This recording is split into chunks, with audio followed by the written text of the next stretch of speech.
잠깐 쉬었습니다. 네. 잘 쉬었나요? 그래서 흥미진진한 이제 예. 과학의 외전이에요? 뭐야 이거? 우리가 지금 주제가 테슬라죠. 그렇죠. 천재 과학자의 생애 얘기를 들었는데 이제 본격적으로 공부를 해야 되니까 머리가 좀 아픕니다 지금. 엎드립시다. 네, 엎드려야 되는데 제가 지난 시간에 그 전자기 현상 혹은 전기 현상과 관련해서 막 질문하고 공부를 좀 했잖아요. 그래서 그걸 좀 정리를 해보면 전자기 현상이라는 건 우리 이 전자가 이탈할 때 생기는 어떤 전자기력이 발생을 하는 거죠. 어디서 이탈할 때요? 전자가 여기저기 움직일 때 전자기력이 발생을 하는 거죠. 전자가 움직이게 되면 그러니까 전류가 생기는 거고요. 그렇죠. 전류의 흐름이 나타나게 되면 그 주변에 전기장이 변하게 돼요. 네, 근데 이제 그걸 좀 자세하게 해명을 해보면 전자의 흐름을 일방향으로 이렇게 흐를 수 있게 만드는 게 기술인 거잖아.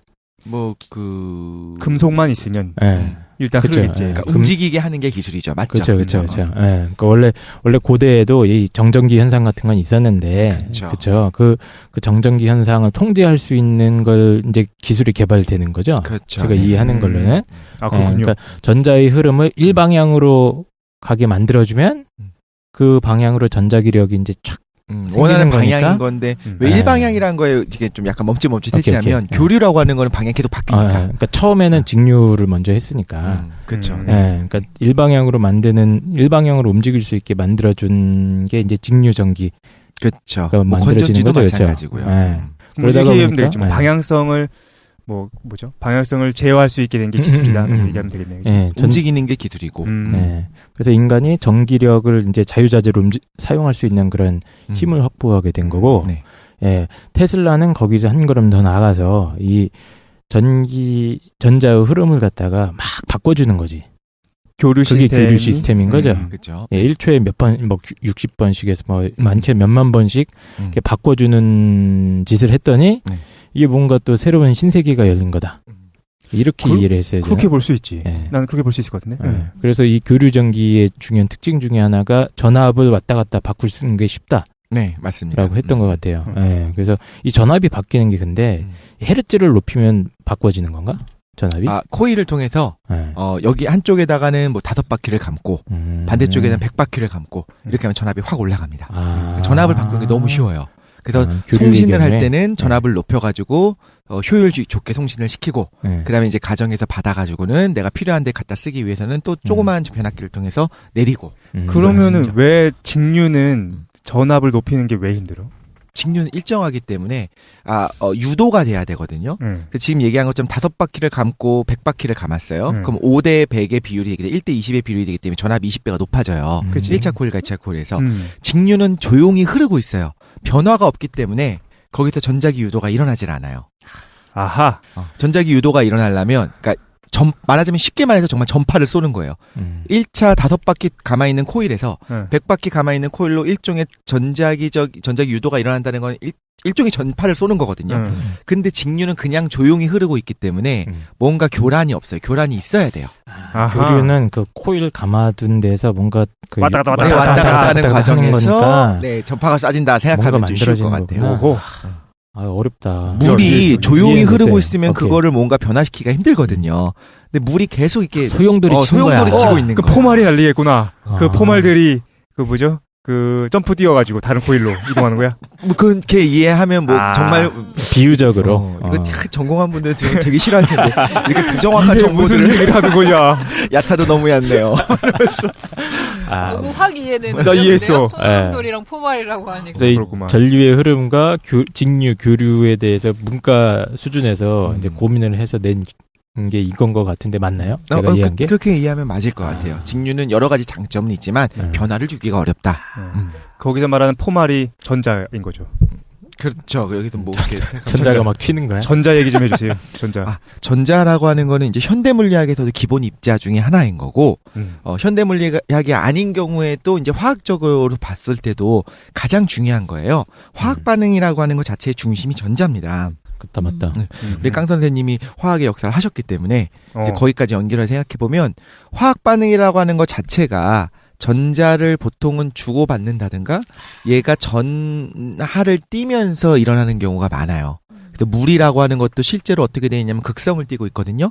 그 전기적인 극성을 띠고 있는 거예요. 그래서 이제 그러니까 이런 걸 해보면 빛을 이렇게 머리에 빗질을 막 하게 되면 빛이 마이너스로 대전이 되거든요. 그러면은 물줄기를 조용히 이렇게 욕실에서 네. 끊어지지 않게 한 줄기로 잘 내려오게 한 다음에 그 마이너스로 대전되어 있는 빛을 근처에 갖다 대면 물줄기가 휘어져요. 빛 쪽으로 끌려와요. 그 말은 무슨 뜻이냐면 물이라고 하는 것도 전하를 띠고 있다는 거예요. 기본적으로. 그렇구만. 약한 극성을 띠고 있다라고 이야기를 하거든요. 그러니까 화학에서도 가장 핵심이 되는 건 전하인 건 전자가 되는 건데 그 화학 에너지라고 하는 건 또 뭐냐? 우리가 흔히 말하는 그러니까 건전지의 원리가 뭐냐를 물어보셨었던 것 같은데 그 화학 에너지도 그 산화 환원 때문에 나타나는 거고 이렇게 생각할 수 있어요. 그 전지를 잘 까보면 금속이 있어요. 한쪽엔 구리가 있고 한쪽엔 아연이 있거든요. 초기 전지는 그래요. 요즘 뭐 알카라인 전지가 있고 리튬 전지가 있는데 네. 초기의 전지는 구리와 아연이 있는데 전자를 좋아하는 정도가 다 다른 거예요. 구리는 전자를 그다지 뭐 그러니까 상당히 좋아하고 아연 같은 경우에 전자를 그다지 좋아하지가 않고 구리는 전자 패티시 그렇게 생각할 수 있죠. 그렇구만. 네. 그래서 이제 전자를 잃어버릴 수 있는 정도가 달라요. 그래서 이게 두 개 갖다 붙여놓게 되면은 한쪽 방향으로 흐를 수 있게 되거든요. 아하. 그러면은 얘가 리액션 장난 아니야. 선생님 배가 아픕니다. 전자를 주고받는 배가 아파. 그래서 이제 전지를 보면 환원 전지 전이라고 하는 것이 이제 화학에서 조금 깊이 들어가게 되면 대학교 화학에서 배우기 시작하는데 어떤 금속들을 가지고 얘가 환원하려고 하는 경향을 나타낼 수가 있어요. 근데 그거의 단위가 뭐냐면 놀랍게도 전압입니다. 수소를 기준으로 했을 때 수소라고 하는 기체를 기준으로 했을 때 금속을 수소랑 갖다 붙여봤을 때 얘가 수소에 비해서 환원하려고 하는 환원이라고 하는 건 전자를 얻는 경향성을 얘기하거든요. 전자를 얼마나 좋아하는가에 대한 척도가 되는 건데 그 환원되려고 하는 경향을 쭉 표로 나타낼 수가 있게 되고 그게 전압을 나타내게 돼요. 그러니까 지금 뭘 설명하는 거냐면 지금 얘기가 돌고 있는데 전압이 왜 나타나는 거냐라는 걸 질문하셨었어요. 지난번에. 전기를 흐를 수 있게 하는 능력을 전압이라고 이야기했는데 그럼 그게 왜 나타나느냐라고 한다면 건전지가 전압을 나타내잖아요. 그 이유가 뭐냐면 화학적인 에너지에 있어서 어떤 금속이 전자를 얻으려고 하는 경향성이 있어요. 근데 그 경향이 전압으로 나타나요. 아주 그러니까, 미시적인 단계에서. 어떤 성적 취향의 비유를 한다면 어떤 사람들은 비둘기 성애자라서 네. 비둘기를 계속 끌어모으는 거야. 그렇죠. 그럼 5볼트다. 그래서 5볼트 정도의 크기로 비둘기를 끌어모으고 코끼리를 막 끌어모으야겠어. 그러면 한 100볼트 정도 되는 거예요. 같은 비둘기가 돼야지. 어떤 사람은 비둘기가 5마리가 정도가 되고 싶어하고 어떤 사람은 100마리를 되고 싶어해. 그러면 100마리를 갖고 싶어하는 사람과 5마리 갖고 싶어하는 사람 연결해. 그럼 100마리 갖고 있는 사람은 계속 100마리 끌어모으겠죠? 그 다음에 5마리 이쪽에 그러니까 100마리를 넘겨주게 될 거야. 5마리 있는 사람한테. 그럼 그 사람은 5마리면 만족하니까 95마리 다시 버리겠죠? 흐르는 거지, 이제 비둘기가. 비둘기의 교환 현상이 발생하는 거군요. 이해했어. 좋아. 오케이. 이게 이제 화학 에너지에서도 사실은 그러니까 전압이 나타난다는 거죠. 근데 이게 생물학에서도 마찬가지예요. 생물학에서도 화학 반응이 일어나게 되거든요. 맞다. 생명과학에서도 예를 들면 이걸 얘기할게요. 신경 전달이라고 하는 거. 신경 전달. 궁금해서. 생물학에서도 사실 반응이 나타난다고 하는 것이 산화 환원 반응인 경우가 많아요. 산화 환원이라고 하는 것이 다시 한번 말하자면 산화라고 하는 것은 전자를 잃어버리는 거고 환원은 전자를 얻는 거예요. 그럼 전자를 주고받으면서 반응이 일어나는 걸 우리가 화학 반응이라고 이야기하는데 생물학에서도 많은 경우에 그게 일어나요. 광합성이라고 하는 건 뭐냐? 그럼 빛을 받으면 전자가 들떠요. 그 광계라고 하는 곳이 범이야 하면서 들뜨는 거야? 엽록체 안에서 엽록체 안에 엽록소가 있고 거기에 이제 광계들이 있게 되는데 거기에 어떤 중심에 있는 원소가 전자를 잃어버리고 전자가 에너지가 많아지게 돼요. 빛을 받으면. 그 들떴다가 그 전자가 에너지를 잃어버리는 과정에서 다른 일들이 벌어지게 되거든요. 그럼 우리가 생물학적인 것들도 굉장히 신비하지만 사실 그 안에 뭐가 있냐면 화학적인 내용들이 들어가 있고 그 중심에 뭐가 있냐면 전자가 있어요. 결국엔 모든 것이 프로이트가 다 성적인 걸로 풀어내잖아요. 좀 비슷한 것 같아요. 화학과 생물학에서도 결국에 대부분의 것들은 전자를 얼마나 누가 더 좋아하느냐, 좋아하지 않느냐. 똑같은 전자를 공유를 하고 있는데 누가 더 강하게 끌어당기느냐. 이런 걸 가지고 얘가 전하를 띠고 있느냐, 띠고 있지 않느냐가 결정이 되고. 거기서 굉장히 많은 현상들이 파생이 되는 거군요. 그렇죠. 신경 전달도 마찬가지거든요. 데모크리토스가 맞은 것 같아.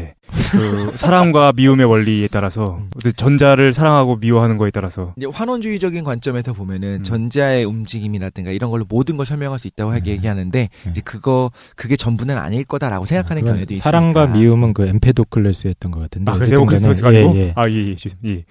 네, 선생님 궁금합니다. 그럼 전자가 무엇입니까? 엠페도클레스는 사원소설 아닌가요? 네, 그 사원소설의 사원소끼리 서로 사랑과 미움의 힘으로 서로 당긴다고 그랬어요. 밀어내고. 예. 제오원소라고 하는 영화를 보면 거기 사랑이 나오지 않나요? 맞아요. 전자가 뭐냐고. 전자가. 도대체 전자의 본질은 뭡니까? 전자의 본질은 기본 입자고 마이너스를 띄고 있는 기본 입자입니다. 그렇게 이해할 수밖에 없어요. 아까 얘기했던 것처럼 되게 비슷해요. 질량이 뭐냐라고 물어보면 대답하기 힘든 것처럼 쿼크가 뭐냐라고 물어보면 기본 입자다. 그 여러 가지 성질을 띄고 있다. 색을 띄고 있고 뭐 이렇게 얘기하잖아요. 전하를 띄고 있다라고 얘기하는 것처럼. 신의 은총인가? 신의 피조물인 거죠. 아니면 관념의 덩어리인가? 그런데 이제 신경전달도 잠깐 얘기를 하자면 우리가 이제 중학교 때 요걸 배웠을 거예요. 고등학교 때나 중학교 때 뭘 배우냐면 신경전달이라고 하는 건 신경세포체 안에서는 전압이 있어서 전류의 흐름이고 신경의 말단 시냅스라고 하는 틈이 있는데 거기서 화학 에너지로 전환이 일어난다고 배웠어요. 그 뉴런 그 대가리 있는 거. 그렇죠. 뉴런의 축색 말단에 거기에 전류가 흐르다가 마지막에 축색이라고 하는 거 말단에 오게 되면 거기서 신경전달 물질이 나오게 되고 그 신경전달 물질을 통해서 화학적으로 신경이 연결된다라고 배워요. 그러면은 거기서 말하는 전류가 어떤 실제로 전하의 흐름이에요. 그러면은 그 신경 어떤 세포체 내에서는 전자의 흐름이 계속해서 발생하고 있는 거예요? 정확히 말하자면 이제 전자는 아니고 대부분이 나트륨 이온이에요. Na 플러스 이온은 나트륨 원자가 전자를 잃어버리면 나트륨 이온이 되거든요. 그러니까 여기서도 전자가 결국엔 들어가는 거예요. 실제로 전자를 주고받기는 어려우니까 도체가 아니니까. 그쪽 안에서는. 그 대신에 다른 물질을 이용하는 거구나. 나트륨이라고 하는 이온을 이용하는데. 전하를 잃어버린 애를 이용하는군요. 전류는 맞아요. 왜냐하면 전류의 정의 자체가 전하를 띠는 입자의 흐름이거든요. 전자는 마이너스를 띠는 입자인 거고. 나트륨 이온이라고 하는 건 플러스를 띤 입자인 거고 나트륨 원자가 전자를 하나 잃어버려 생기는 그럼 나트륨 이온이라고 하는 플러스를 띤 전하를 띤 입자가 흐르는 것 실제로 흐르거든요. 신경 안에서. 그러니까 전류가 맞죠. 그러니까 실제로 본질은 전기를 흐르게 하는 게 본질인 거네. 그렇죠. 전기의 흐름으로서 나타나게 돼요. 와. 그 안에 그걸 우리가 배웠었었는데 사실은 그러니까 화학 물질이 흐르고 있는데 자연스럽게 거기서 전기가 이제 흐르는 거구나. 그렇죠. 전류나 마찬가지예요. 바톤을 들고 뛰고 있는 거구나 계속. 그렇게 이해하죠. 그렇네. 사실은. 그래서 이제 이게 뭐가 연결되냐면 그 마지막에 신경 말단에 가게 되면 시냅스가 있고 그 시냅스라고 하는 건 신경체와 신경세포체의 틈이거든요. 그쵸. 그 틈에서 나타나는 게 신경 그 전달 물질이에요. 근데 우리가 알고 있는 수많은 마약들이라든가 우울증의 원인 같은 걸로 얘기하는 것이 그 신경 전달 물질의 농도가 너무 떨어졌을 때 우울증이 나타난다고 이야기를 하고 그리고 그 신경 전달 물질을 우리가 인공적으로 예를 들면 복용했다고 생각을 해볼게요. 그럼 원래는 전류가 끝까지 흘렀어. 네. 그럼 끝에서 신경전달 물질이 조금 나와. 그럼 그게 다음 신경으로 전달이 돼야 되는데 우리가 임의로 신경전달 물질을 먹어버리면 거의 폭풍처럼 계속 뇌 속에서 이제 그 신경이 파파박 하고 있겠죠. 그러니까 그 뉴런이 그 머리 대가리 부분이 있고 꼬리 부분이 있잖아요. 네. 네. 그 꼭 무 같은 것처럼 생기지 않았나 아닌가? 하여튼 끝에 부분에 막 돌기 같은 게 막 나와 있어. 네, 축색 돌기가 있어요. 끝에 긴 게 하나 있어요. 그래서 거기서 그 다음 대가리로 연결이 되는 그 간격을 시냅스라고 하는 거예요. 네, 그 간격이 시냅스예요. 네.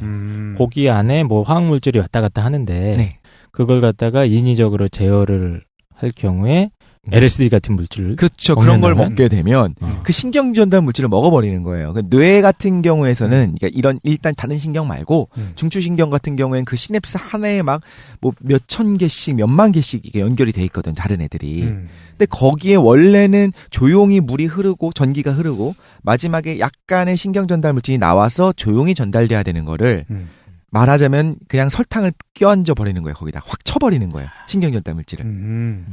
그러면 그걸 먹으면 그걸 복용을 하게 되면은 거의 뭐 번개가 치는 거죠. 머릿속에서. 평소에는 그냥 그 뭡니까? 레시피 같은 달달한 커피 먹다가 꿀을 먹은 거죠. 오늘의 커피에 쓴 거를 확 타버린 거구나. 반대인가?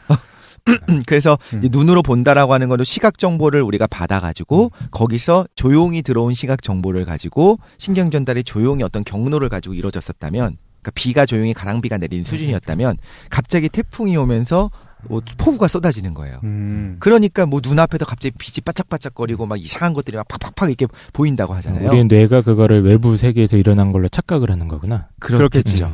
내부에서. 어차피 눈에 보이는 거 다 내 내부에서 발생하고 있는 거니까. 그렇죠. 그러니까 카페인도 신경 전달 물질 중에 일종인 거예요? 카페인이 신경 전달 물질은 아닐 거예요. 근데 각성 효과가 그냥 있는 거고. 아, 그래요?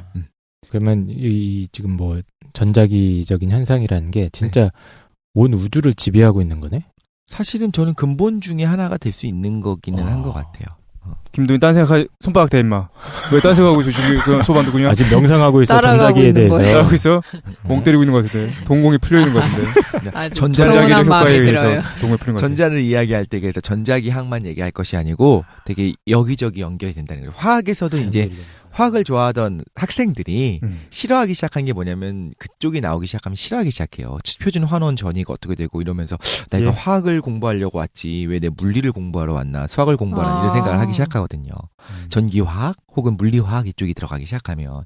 근데 너무 근본이기 때문에 심지어 생물학 안에서도 전자를 주고받으면서 반응들이 일어나기 때문에 뭐 예를 들면 또 이런 거 생각할 수 있을 것 같아요.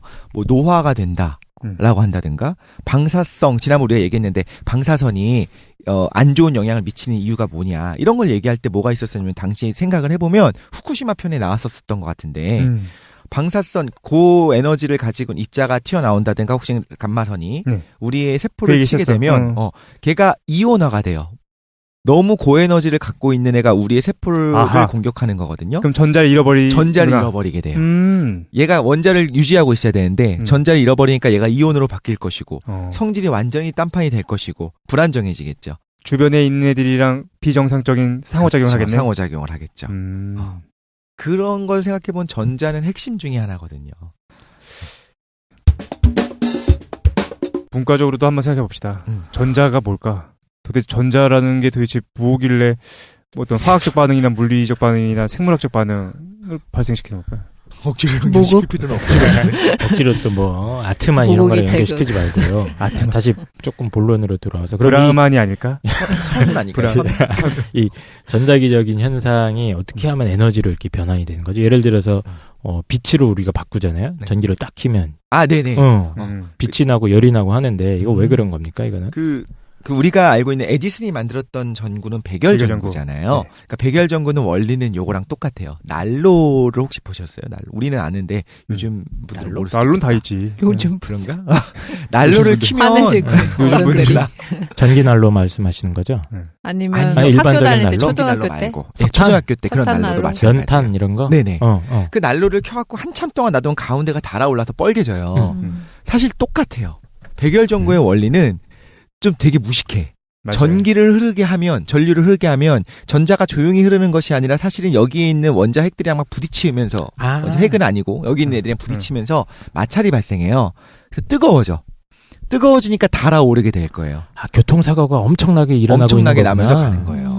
그럼 뜨거워지는 게 우선인 거고 너무 뜨겁다 보니까 얘가 발광을 하기 시작하는 거예요. 그러니까 빛이 나오기 시작하는 거예요. 그 발광? 열이나 빛이나 사실은 본질적으로 동일한 거니까. 근데 이제 90%가 열인 거죠, 사실상.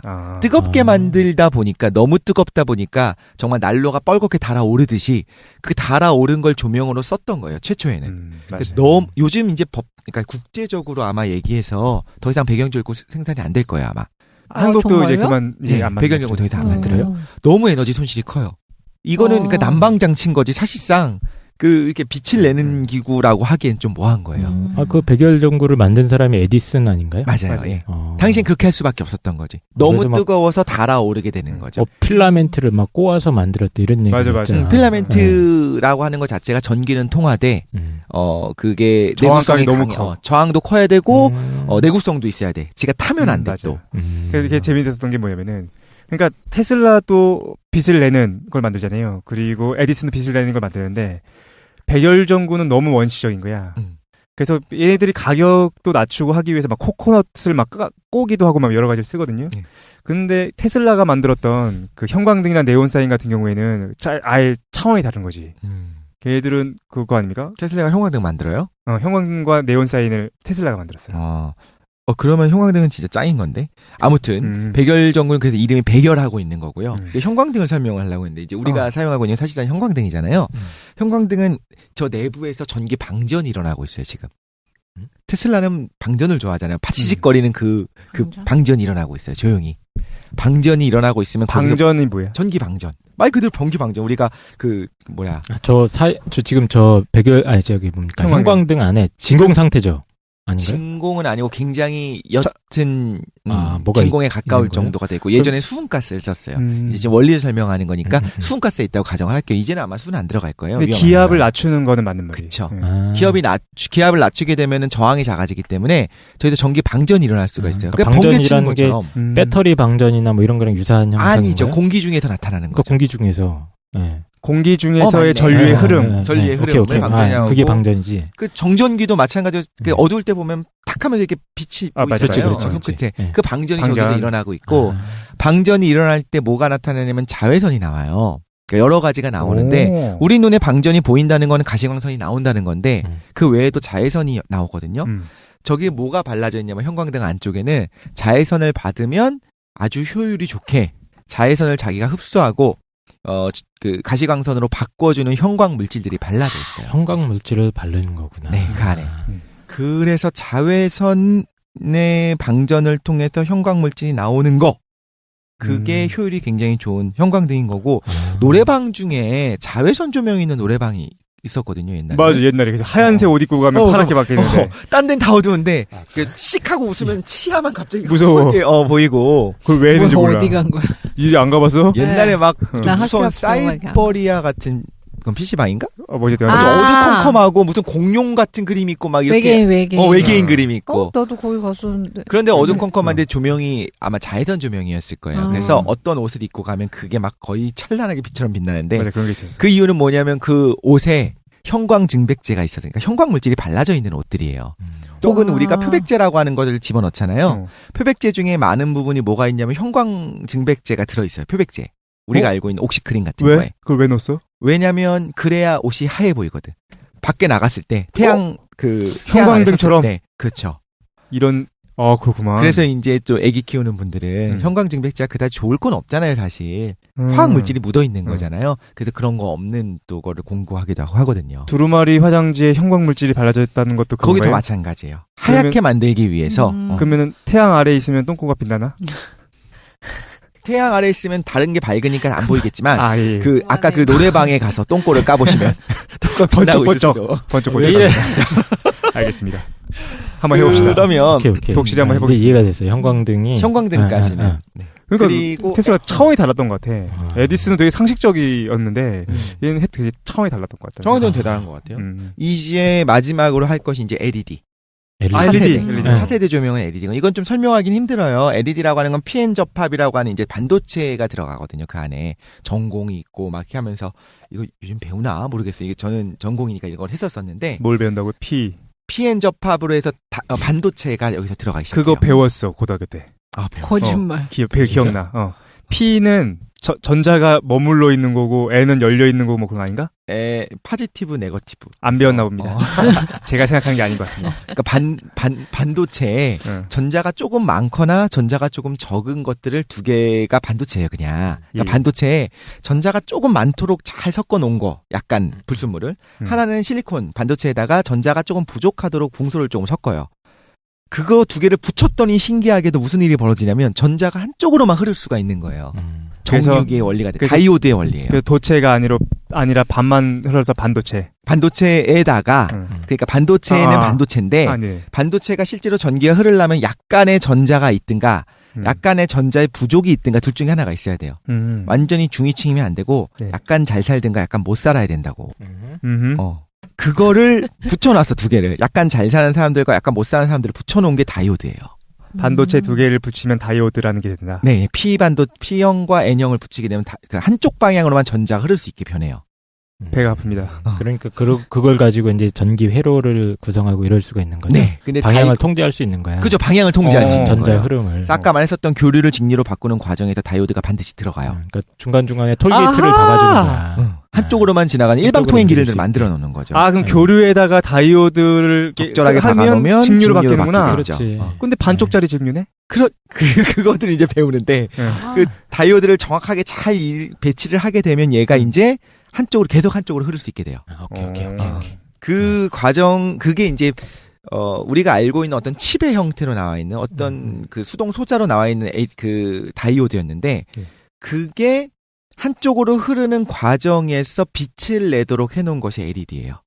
LED가 아닌 건 지금 다이오드를 설명한 거거든요. 예. 한쪽으로만 전류를 흐를 수 있게 해주는 거를 다이오드라고 부르고, 네네. 근데 그 과정에서 지금 뭐라고 했냐면 약간의 전자가 들어있는 것과 네. 약간의 전자가 모자른 게 있다고 했잖아요. 예. 그럼 걔가 흐르는 과정에서 후려쳐서 얘기하자면 전자가 얘는 좀 잉여가 있어. 남아. 얘는 약간 구멍이 뚫려 있어. 전자가 들어갈 수 있는. 그 전자가 구멍으로 굴러 들어갈 거 아니에요? 지금 이미지가 그려지시나요? 대충. 이거 설명을 좀 해줘봐. 그러니까 예. 물이 있고 한쪽은 약간 물이 위에 있고 하나는 물이 내려갈 수 있게 구멍이 뚫려 있다고. 준위가 달라. 하나 높고 하나 낮아. 그럼 이 위에 있는 애가 아래에 있는 그 구멍으로 굴러 들어갈 거 아니에요. 물이 줄줄 흐르겠죠. 구슬치기 했을 때 구슬이 구멍 안에 빠지듯이. 오케이. 그 빠지는 과정에서 지금 구슬이 구멍 안에 빠졌죠. 네. 에너지 차이가 생겼잖아. 높은 곳에 있던 구슬이 아래로 내려갔잖아. 나머지 에너지가. 그 에너지만큼이 빛으로 딱 정확하게 가시광선으로 나오게 잘 세팅을 해놓은 게 다 LED예요. 오케이. 그러니까 얘네 효율이 너무 높을 수밖에 없어. 선조들이 잘 만드셨겠죠, 뭐. 위대하신 것 같아. 아까 그 백열전구 같은 경우엔 뜨겁게 가열하다 보니까. 야, 무슨, 근데 너무 어려워. 그런가? 예. 그러니까 이건 좀 그래. 백열전구는 도체에 있는 저항을 이용해서 그냥 뜨겁게 가열하다 보니까 모든 종류의 에너지가 다 튀어나와. 이거는 그 저항이 있고 이런 게 없는 거죠. 지금 회로를 잘 설계를 해서 뭔가 A에서 B로 갈 때 생기는 에너지 차를 뭔가 빛으로 환원시킨다 뭐 이런 개념인 것 같아요. 내 생각에 에디슨이 굉장히 위대한 그랬던 것 같아. 우리가 이해할 수 있는 걸로 빛을 만들었어. 에디슨이 진짜 위대한 것 같아. 이게 좋은 설명인지 모르겠는데 하나 설명을 한번 해볼게요. 이거 뒤에 후려친 건데 한번 제가 비유를 한번 들어볼게요. 예. 백열전구는 효율이 낮고 LED가 좋다고 하는 이유를 이렇게 설명할 수 있을 것 같아요. 편의점에 가서 나는 그 허니버터 칩을 사기로 했어. 1,000원이야 가정을 해볼게요. 내 지갑 안에 있는 동전을 포함해서 꺼내서 갖다 확 던지고 여기서 알아서 1,000원짜리를 가져가는 거야. 우리가 원하는 건 가시광선 빛이거든요. 근데 그 과정에서 뭐가 있냐면 동전도 버려지고 10,000원짜리, 50,000원짜리, 5,000원짜리 다 같이 버려지잖아요. 그러니까 우리가 원하는 가시광선이 아닌 적외선이라든가 뜨겁게 만드는 적외선이라든가 자외선이라든가 이런 게 같이 조금씩 섞여 있는 거예요. 근데 문제는 내가 확 뿌렸는데 대부분 동전이야. 그러니까 허니버터 칩은 살 수 있는 1,000원짜리는 거의 없어. 다 동전을 뿌린 거야. 대부분 90%가 동전인 거야. 그 동전을 모아서 못 사요. 아무튼 간에. 그런데 LED는 뭐냐면 정확히 1,000원짜리 꺼내서 주는 거예요. 그러니까 얘는 LED는 에너지 효율이 거의 100%예요. 그러니까 가시광선만 나와. 문제는 선조들께서 잘 만드셨겠죠. 백열전구는 대부분이 열이야. 근데 실수로 조금 섞여 있는 게 가시광선인 거. 이 차이가 있는 거죠. 어쨌든 잘 만들었다 LED. 존나 잘 만들었구나. 야, 잘 만들었다. 그렇군요. 누가 만들었대 세상에. 잘 만들었네. 어차피 지금 좀 시간이 없는데. 이거 벌써? 1분 남았어. 간단하게 아까 저도 무선 통신 이런 것에 대해서 아까 원리를 잠깐 설명해 주셨잖아요. 네. 테슬라가 했던 중요한 업적 중에 하나가 무선, 그죠? 무선 정보를 전달하기도 하고, 전기를 전달하기도 하고, 어쨌든 무선 송전 시스템, 무선 통신 시스템, 두 가지를 다 하나로 만들려고 했던 거죠. 이것도 아까 설명해 주셨는데, 아주 전압을 높게 걸어주면, 전자기적인 현상이 막 주변으로 퍼져나가는 건가요, 그냥? 네, 맞습니다. 전자기파가 공기 중으로 그냥 쭉 빠져나가게 돼요. 빠져나가는데, 걔랑 같은 어떤 헤르츠를 갖는 어떤 같은 안테나가 있으면 거기 동조돼가지고 그 안으로 막 빨려 들어가는 거겠지. 그네랑 좀 비슷한 것 같아요. 그네를 밀 때 우리가 그네를 밀어 보셨어요 혹시? 친구랑 그네 놀이를 하게 되면 친구가 올 때에 맞춰서 정확하게 밀어주게 되면 어떤 일이 벌어지냐면 그네가 점점 증폭이 커지잖아요. 증폭이 일어나게 돼요. 그런데 만약에 좀 그걸 잘못했어. 그네가 나한테 올 때 내가 밀게 되면 멈춰버리게 되잖아요. 네. 그러니까 거의 비슷하게 실제로 지금 전파랑 거의 비슷하게 내 회로를 만들어주게 되면 얘네들이 동조를 하게 돼요. 그래서 분이 일어나면 증폭이 일어나요. 그네가 올 때 내가 밀어주는 거랑 똑같은 거야. 정확하게. 그래서 증폭이 일어나게 되고 그 안에 정보를 뽑아낼 수가 있거든요. 여기서 말하는 것들이 이제 공진현상을 얘기를 하는 건데, 전자레인지의 원리를 얘기할 때 공진현상을 얘기하기도 하거든요. 공진현상은 뭐예요? 공진이 지금 얘기한 게 그 같은 동조를 일으켜갖고 같이 진동하게 하는 게 공진이에요. 근데 이제 전자레인지는 공진현상을 이용한 건 아닌데, 사실은 그렇게 이해하는 분들도 그러니까 있고요. 한 1km 밖에 있는 전파가 이쪽으로 올 거 아니야. 네. 약해요, 일단은. 굉장히 약한 거를 갖다가 뭔가 어떤 전자기적인 장치를 이용해서 뭐 그네 밀어주듯이 하면은 아주 약한데 예를 들면 10MHz로 오고 있는 거라면 내가 10MHz를 여기서 만들어내요. 그럼 그 두 개가 동조하면서 공조를 이루면서 증폭돼 갖고 아주 약한 신호가 착 증폭이 돼서 다시 나한테 온다. 네, 내가 그걸 이제 쓸 수 있는 형태로 바뀌는 거예요. 아주 미약했던 게. 무선 통신은 생각보다 원리가 그래도 이해할 수 있는 것 같아요. 그러니까 송신기가 있고 수신기가 있다고 하는데 그거구나. 송신기는 계속 전파를 일정한 헤르츠대로 계속 쏴주는 놈이고 라디오 전파를 쏴주는 거죠. 수신기는 걔를 받아가지고 그 헤르츠대로 받을 수 있는 받기 위해서 내가 그러니까 그거에 맞게 나도 주파수를 세팅을 해야 돼요. 나도 계속 그네 미는 동작을 하고 있는 거예요. 그렇죠. 준비하고 있는 거예요. 적절하다. 오케이. 존나 적절해. 근데 여러 가지 그러니까 여러 가지 전파들이 다 섞여 있거든요. 그 중에서 내가 정확히 어느 정도 그네 미는 동작을 하면 그거에 맞는 것만 살아남고 나머지는 다 사라지겠죠. 하나만 뽑아내는 거예요. 천재적이다 이거 진짜. 그러니까 잘 만들었어. 천재인 것 같아. 우리 선조들께서 참 잘 만드시고 대단하신 것 같아요. 미는 거예요, 그 이유예요? 전자레인지 원리도 아까 좀 처음에 얘기했을 때 모든 것이 전자가 관련이 있다고 했잖아요. 물이 그리고 전하를 띠고 있다고 얘기했잖아요. 전자레인지는 뭐냐면 그냥 전파를 쏴주는 거예요. 고주파를 쏴주면 물이 뭐 하냐면 플러스 마이너스가 계속 바뀌니까 물도 플러스 마이너스 전하를 띠고 있거든요. 그래서 계속 진동을 해요. 말 그대로. 회전을 해요. 이쪽을 봤다, 오른쪽을 봤다가 왼쪽을 봤다가 오른쪽을 봤다가 왼쪽을 봤다. 이게 계속 반복되는 거야. 빠르게. 그러다 보니까 물 분자들끼리 정말 마찰에 의해서 뜨거워지는 거예요. 마찰에 의해 뜨거워지는 거예요? 마찰열이에요. 아, 그래요? 물의 그러니까, 마찰열. 근데 내가 듣기로는 뭐라 들었냐면은 열이라는 것이 그걸 명사로 표현하면 안 되고 동사로 표현해야 된다. 열이라는 게 원자의 흔들림 자체라고 들었는데 그게 마찰열과 연결되어 있는 거예요? 그 열과 여기서 말하는 열은 좀 다른 열. 다른 열이요? 예. 기본적으로 온도를 이야기할 때 얘가 갖고 있는 내부 에너지를 이야기하는데 그 내부 에너지 중에 하나가 이제 회전 운동이라든가 진동 운동도 있어요. 그것도 맞는데 여기선 인위적으로 진동을 준다는 걸 얘기하는 거예요. 자기가 그러니까 갖고 있는 게 저기 아니라 뭐 고기를 해동시키고 그럴 때 고기 내부에도 수분이 있잖아요. 그렇죠. 네. 고놈들이 덜덜덜덜덜덜 떨리는 거구나. 떨리는 거예요. 굉장히 빠르게. 영향을 받아서. 그러면서 열을 내는 거구나. 그렇기 때문에 좀 요게 말이 안 되는 거. 개인적으로는 뭐 전자레인지 괴담 같은 게 막 카톡 같은 데 돌아다니고 막 했었거든요. 응. 맞지. 나도 그래서 안 사고 있는데 전자레인지. 왜? 괴담이었어? 어떤 괴담이 있어요? 뭐 전자레인지를 사용하는 물은 뭐 죽음의 물이 되고 그 안에서 전자기파가 계속 막 나오고 있고 그거를 막 식물한테 줘봐라 죽는다. 그러니까 전자기파를 쏘이니까 얘가 뭔가 영양소 파괴가 일어나거나 변이가 일어날 거다라는 생각을 많이 하거든요. 근데 그게 뻥인가요? 않아요. 그거 먹기 전에 늙어줄 것 같은데? 거의 그렇지 않은 것 같아요. 오히려 한쪽에 강하게 열을 가하게 되는 뭐 가스레인지, 전기레인지 이런 거에 비해서 전자레인지가 사실은 되게 혁명적인 거예요. 내부에 있는 수분을 그냥 진동시키는 거예요. 별게 없네 그러면. 내부에서부터 익히는 거죠. 근데 그 우리가 뭐 휴대전화를 쓰거나 이러면 전자파가 나와서 전자파가 나오는 건 문제가 맞죠. 우리 인체에 해롭다 이런 얘기도 있잖아. 근데 그게 참 재밌는 게 이것도 이제 나중에 테슬라와 사실 연결되거든요. 테슬라가 이제 고주파 에너지 막 쓰잖아. 그래서 그게 논쟁이 되는 거야. 고주파가 정말로 우리한테 안 좋은 영향을 미치는 것인가. 근데 그거에 대한 어떤 논문들이 계속해서 발표되거든요. 고주파가 우리 신체에 안 좋다. 근데 그거와 동일한 양으로 고주파가 우리 신체에 아무런 영향도 없다는 논문들이 같이 발표돼요. 오히려 뭐 한편으로는 적절한 주파수는 좋다라고 얘기하기도 하고. 아니 근데 뭐 그 엄청난 고주파가 발생하는 송전탑 주변이나 이런 데는 생명체가 살기 힘들다 이런 얘기들도 있죠. 안 발생률이 없다든가. 그러니까 그게 아직까지는 그 역학관계라든가 인과가 아직까지 드러난 임상적으로 완벽하게 밝혀지지 않은 것 같아요. 그러니까 뭘 얘기하냐면 영향을 줄 수도 있다라는 건 맞고 그래서 휴대전화라든가 그러니까 전자레인지가 가동하고 있을 때 근처에는 안 가는 게 좋아요. 간다고 큰일 나는 건 아는데 근데 전자레인지가 이제 꺼져서 끝났어. 그럼 물을 꺼냈어. 그 안에 전자기파 전기파가 있냐면 그건 아니 끝난 거야 이제. 아 그렇구나. 그러니까 가동하고 있을 때 뭐 예를 들면 임신부다 걱정이 되면 안 가는 게 맞겠지. 근데 다 돼서 이제 데워진 물을 꺼내는데 이 안은 뭐 죽음의 물이 되고 이걸 먹게 되면 이건 아니라는 거지. 정말 유익한 방송인 것 같아. 가서 전자레인지를 사러 가야겠습니다. 지금 안 사고 있었는데 정말로? 집에 전자레인지 괴담이었군요.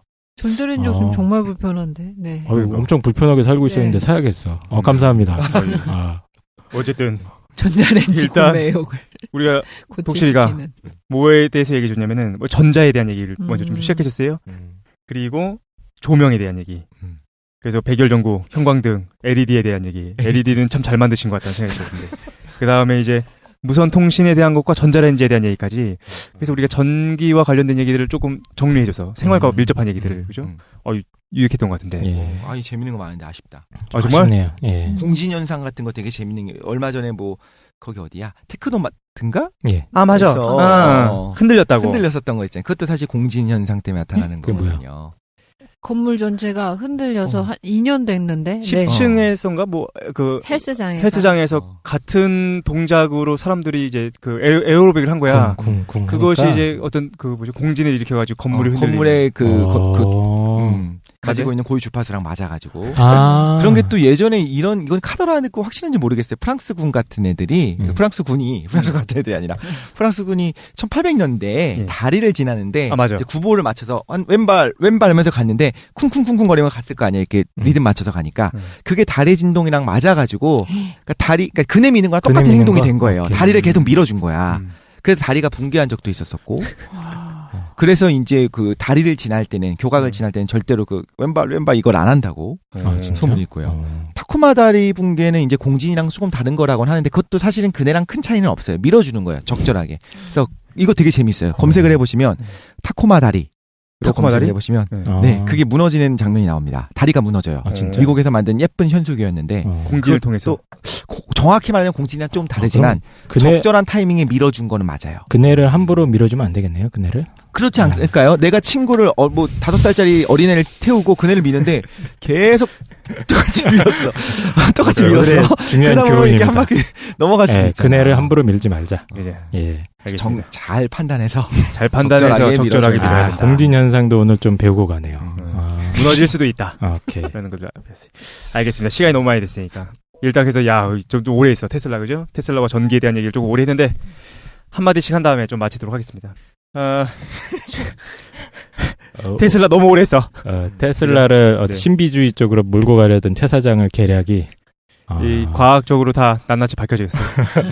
전기와 자기에 대한 얘기를 좀 하면서 좀 이해하게 돼가지고 유익한 시간이었다. 라는 좀 생각이 듭니다. 다른 분들 어땠었나요? 오늘 가서 바로 전자레인지를 검색해 보도록 하겠습니다. 그렇군요. 너무 유익한 시간이었어요. 그네를 너무 밀면 그네가 파손되거나 손상될 수 있기 때문에 적절하게 밀어줘야 될 것 같습니다. 파손시킬 수도 있으니까 적절하게 판단하면 되겠다 라는 거죠.